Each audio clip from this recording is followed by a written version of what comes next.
안녕하십니까. 해양생태계 조사 방법을 말씀드릴 국토해양환경기술단의 차재훈이라고 합니다.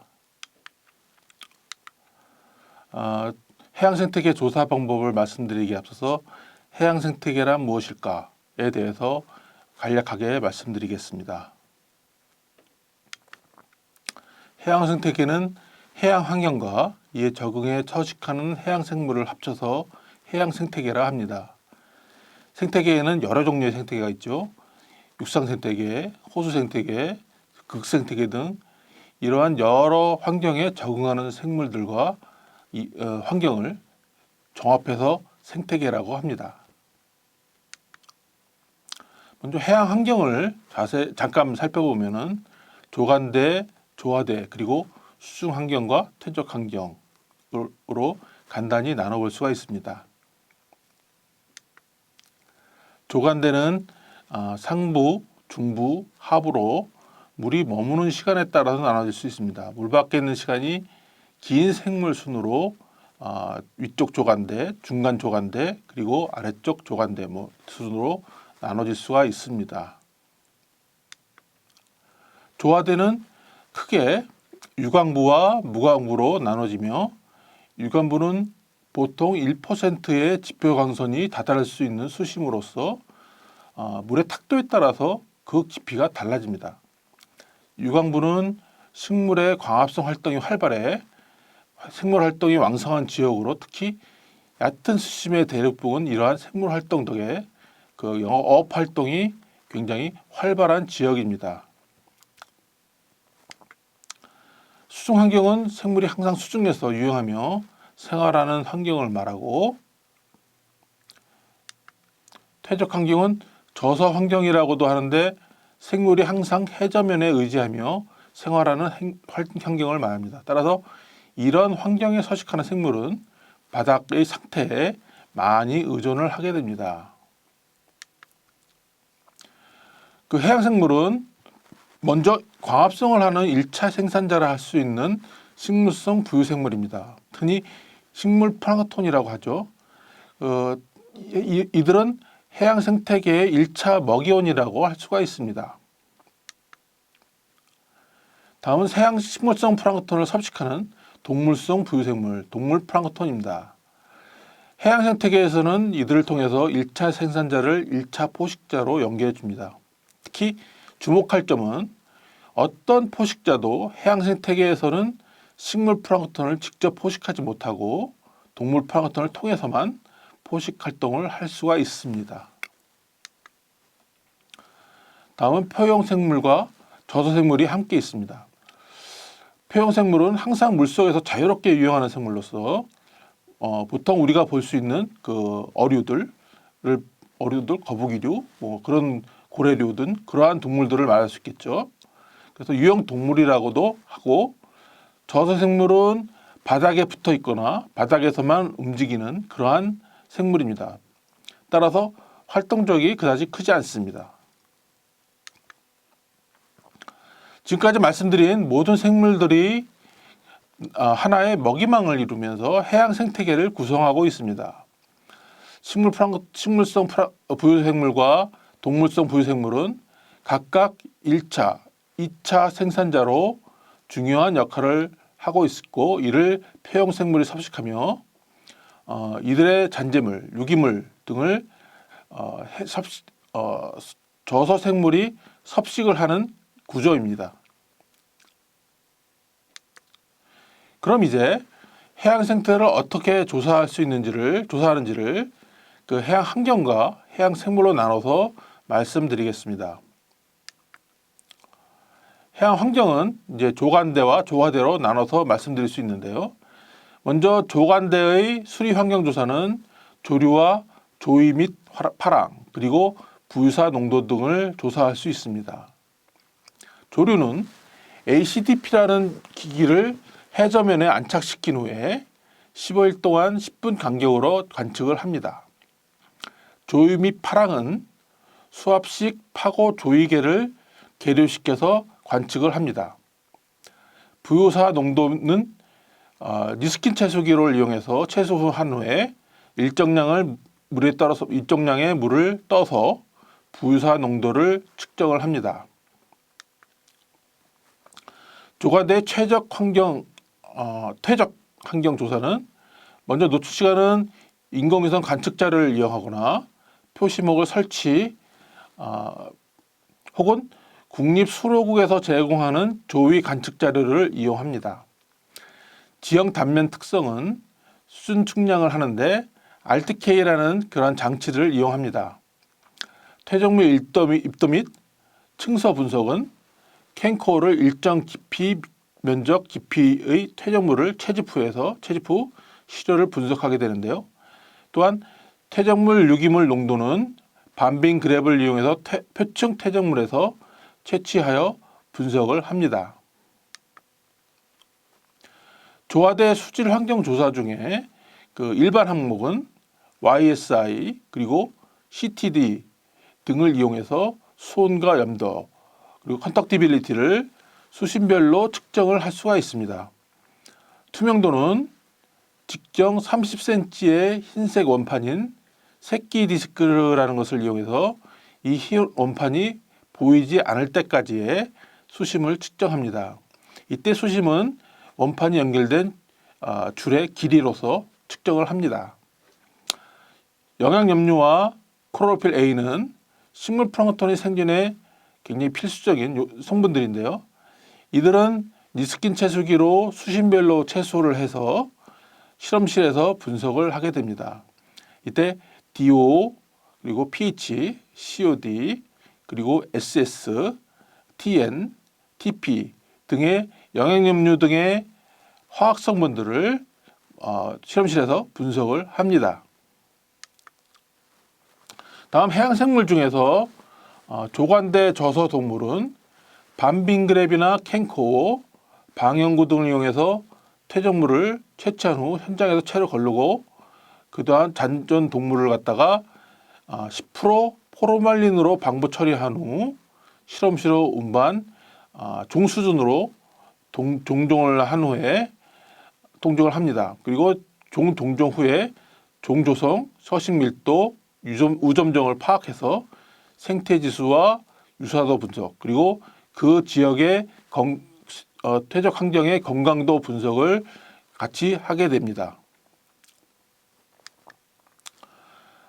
조관대의 저서 식물은 주로 저서 미세 조류로서 원형 코어를 이용해서 직접 표층에서 채취를 하거나 아니면 그랩으로 배에서 퇴적물을 채취한 후 원형 코어를 그랩에 직접 꽂아서 표층에서 3회 반복 채집을 합니다.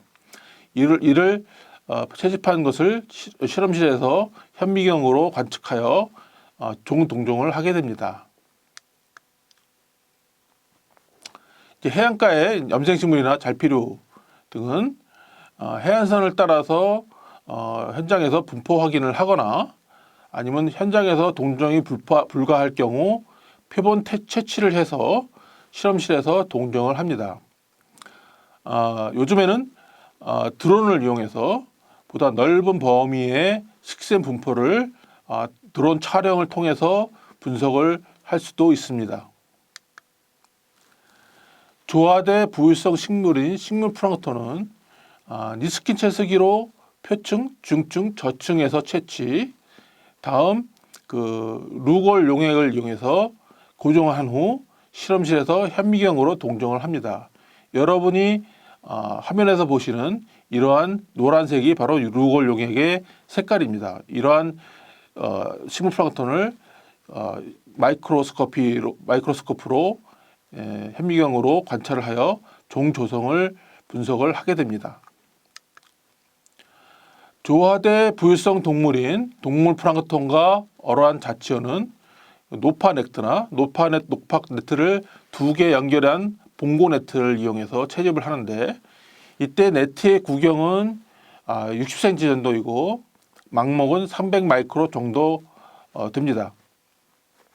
그리고 이 네트의 그 중앙에 겉에 중앙에는 디지털 플로우미터라는 것을 달아서 그 네트 안에 들어오는 물의 양을 측정해서 얼마만큼의 물 양 안에 동물 플랑크톤이 서식하는지를 정량 분석을 할 수 있게 하고 있습니다. 채집된 동물 플랑크톤과 어란 치자어는 5% 중성 포르말린 용액으로 고정, 실험실로 운반 동정을 합니다. 조화대 저서동물은 표면적 0.25m 그리고 이보다 적은 0.1 평방미터의 면적을 채집할 수 있는 크기에 따라 다른 반빙 그랩을 이용해서 3회 정도 채집을 하며 1mm 망복의 채를 건너서 잔존물을 5% 중성 포르말린 용액에 방부 처리해서 실험실에서 종 수준으로 동정을 합니다. 종 동정의 결과로서 종 조성, 서식 밀도, 우점종을 파악하고 생태지수, 그리고 종 다양성 분석, 유사도 분석, 건강도 분석을 등을 합니다. 특히 저서동물은 유동성이 적기 때문에 환경 영향에 대한 반응이 커서 중요한 생태 그룹이라고 할 수가 있습니다. 조화대 저서식물인 해조류는 직접 잠수를 해서 조사를 하는데요. 이때 방영구를 이용해서 채집을 하거나 사진 촬영을 통해서 사진 촬영을 통해서 실험실에서 분석을 합니다. 그리고 요즘은 직접 잠수하지 않고 수중 드론을 이용해서 해조류의 수중 식생을 조사하기도 합니다. 이상과 같이 해양 생태계 조사 방법에 대해서 알아봤습니다. 다음은 해양태 조사를 왜 할까? 무엇 때문에 이러한 해양 생태계 조사가 필요한가에 대해서 알아볼까 합니다. 사실 해양 생태계를 조사해야 하는 이유는 일반적이고 개인적인 연구 조사도 있겠지만은 요즘엔 거의 없고 해양 생태계를 보호하기 위한 법들에 의해서 해양 생태계 조사를 해야만 하는 경우들이 있기 때문입니다. 이러한 법들은 다음과 같습니다. 먼저 해양수산부의 해양환경관리법입니다. 이 법의 목적은 해양 오염의 예방과 개선, 그리고 대응, 그리고 복원에 있습니다. 이를 위해서 해양 환경의 보존 및 관리를 위한 구조 조치, 해양 오염 영향 조사, 그리고 해양 이용 협의, 이 안에 해양 이용 협의, 해양 이용 영향 평가, 사후 관리, 해양 환경 영향 조사 등에서 해양 생태계 조사를 요구합니다. 다음은 습지보존법인데요. 이 습지보존법의 담수 부분은 해양환경부가, 해수 부분은 해양수산부가 맡고 있습니다. 이 중 연암습지, 즉 갯벌이 이에 해당이 됩니다. 또한 해양생태계 보존 및 관리에 관한 법률에서도 습지보호지역의 지정 및 관리 등에서 해양생태계 조사를 요구하고 있습니다. 이러한 습지보존법은 최근에 보호 중심의 갯벌 관리 정책을 추진하고 있었는데 어업, 관광 등의 수요 측정 및 생태계 서비스의 체계적인 관리 및 이용에 한계가 있어서 갯벌의 다양한 기능과 가치를 보존하고 지속 가능한 이용을 위해서 갯벌법을 제정했습니다. 그러니까 갯벌을 어떻게 하면 지속 가능하게 이용을 하느냐 하는 이전에 보존만 생각하는 거에서 지속 가능한 이용을 갖다가 생각을 해서 제정을 하게 된 것입니다. 갯벌법을 간단히 보면은 갯벌 등의 관리 및 복원에 관한 기본 계획, 이 계획 안에는 갯벌 생물 다양성 보존 조치, 그리고 청정 갯벌의 지정 관리 및 갯벌 생태 관광의 진흥에 관한 사항이 포함되도록 하고 있습니다. 따라서 갯벌 관리 구역의 지정, 청정 갯벌의 지정 기준, 그리고 갯벌 복원 사업의 우선 실시 등에 따라서 갯벌 생태계 조사를 요구하고 있습니다. 환경부에서는 환경영향평가법으로 환경에 영향을 미치는 계획 또는 사업을 수립, 시행할 때 해당 계획과 사업이 환경에 미치는 영향을 예측 평가하고 환전 보존 방안을 마련하도록 되어 있습니다. 이것은 해양뿐만 아니라 육상, 도시 어느 곳에서도 적용되는 환경영향 평가법입니다. 여기에 해양 부분은 항만 건설에 관한 계획, 그리고 하천의 이용 및 개발에 관한 계획, 그리고 개간 및 공유수면 매립에 관한 계획. 공유수면이라는 것은 바다 한가운데라든지 바다의 어느 부분을 갖다가 매립을 하거나 그것을 이용하겠다는 그러한 계획을 말하는 것입니다. 그리고 토속, 모래, 자갈, 광물 등의 채취에 관한 계획, 그리고 해사 채취 같은 거, 바다 모래 같은 걸 채취하는 것을 말하겠죠. 그런 계획 등에서 해양 생태계에 영향이 없는지를 갖다가 해양 생태계 조사를 통해서 영향의 환경 보존을 하도록 조치를 하고 있습니다.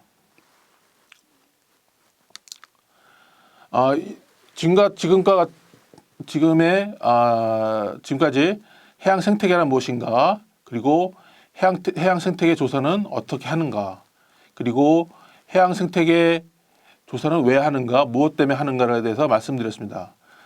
결론적으로 말씀드리자면 이러한 해양 생태계 조사는 많은 장비, 보신 바와 같이 많은 장비와 석박사급의 전문 인력, 그리고 많은 비용이 필요를 합니다.